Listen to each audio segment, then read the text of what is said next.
Dan Goldman, they're all dog years. I don't remember if it was 2 or 3 days ago that we talked about whether or not DOJ was scrutinizing this part of the insurrection. It is now clear that the 1-6 committee is. They have subpoenaed alternate electors or fake electors from all 7 states. And I wonder if you can just give some voice to the significance of that.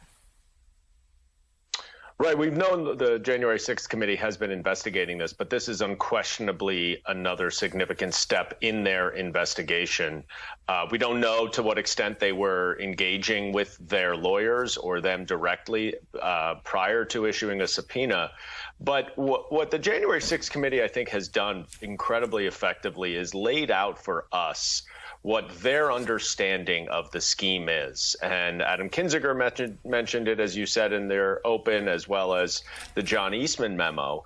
But what we are now understanding is that this was all part of what the New Mexico Attorney General said correctly, a broader conspiracy to lay the foundation for Mike Pence to deny that the proper counting of the votes. So what they did is they created a second slate of electors, a false slate of electors. And in 5 states, they forged a certification that is required by every state by the governor or the ultimate official in every state must certify the electors and send them to Congress. And in 5 of those states, these bogus slate of electors were certified, then sent to Congress. And then they were going to be used for, in theory, Mike Pence to say, well, we have competing slates of electors. There are allegations of fraud. What are we going to do? We got to send it back to the states or we got to delay it. So essentially what they were doing is they were creating their own straw man that they could then try to use to knock down the peaceful transfer of power on January 6th. Mike Pence realized there was no legality to this and that these bogus slate of electors were not the legitimate alternate slate. There was no legitimate alternate slate of electors, as there have been in history, but not in this particular case. And so he rejected it. But this was a larger conspiracy that we know from lots of different pockets now because of the great work of the committee, as well as some in excellent journalistic work, that this was part of a broader conspiracy orchestrated by Rudy Giuliani that involved individuals with the Trump campaign and with the Republican state parties in these battleground states. And it's just getting worse and worse the more we learn about it. Dan, let me just press you. I mean, orchestrated by Rudy Giuliani or orchestrated by Donald Trump? I mean, Donald Trump is the through line. Donald Trump was in the Oval with John Eastman on the 5th telling Pence what to do.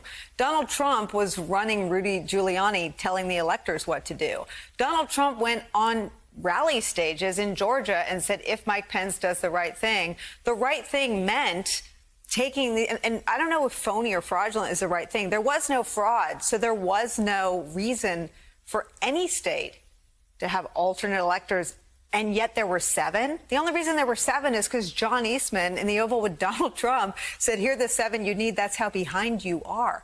The whole thing seems top-down driven. There's no way that just 7 random states that Trump lost bigly, if you will, came up with you know, let's fake it.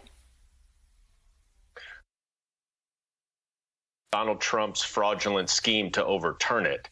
And that's what I guess we're getting down into more of the details of. When I say Rudy Giuliani was orchestrating it, I don't know who came up with the idea, but we know that Giuliani was from, you know, Boris Epstein last week and from some of these other individuals with the White House or who were called. We have that recording from Michigan.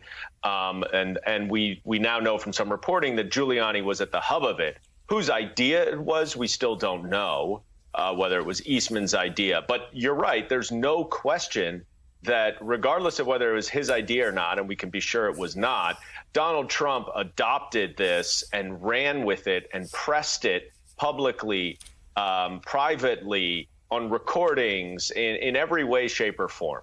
So to the extent that there is a conspiracy to overturn the election through the use of these fake electors and ultimately trying to pressure Mike Pence to refuse to count the votes on January 6th. The votes were already certified. He just has to count them. And to the extent that there was such an illegal conspiracy to defraud the United States, the evidence indicates thus far that Donald Trump was involved in that conspiracy.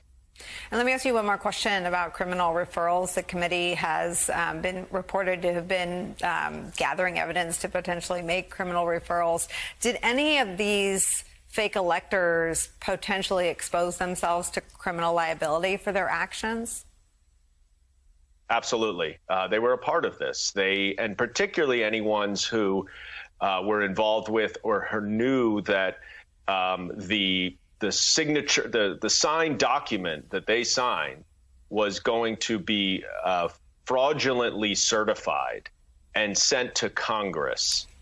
They knew that was a forgery. They knew that was bogus because they knew that the governor or whomever it was in the state who's charged with certifying it did not certify that slate of electors. And so there's absolute criminal liability. And what I think you will see is all of these electors running as fast as they can to meet with the Department of Justice to cooperate, to get themselves out of trouble and go up the chain about people who were directing them. And that's how, as we know by now, that's how investigations work.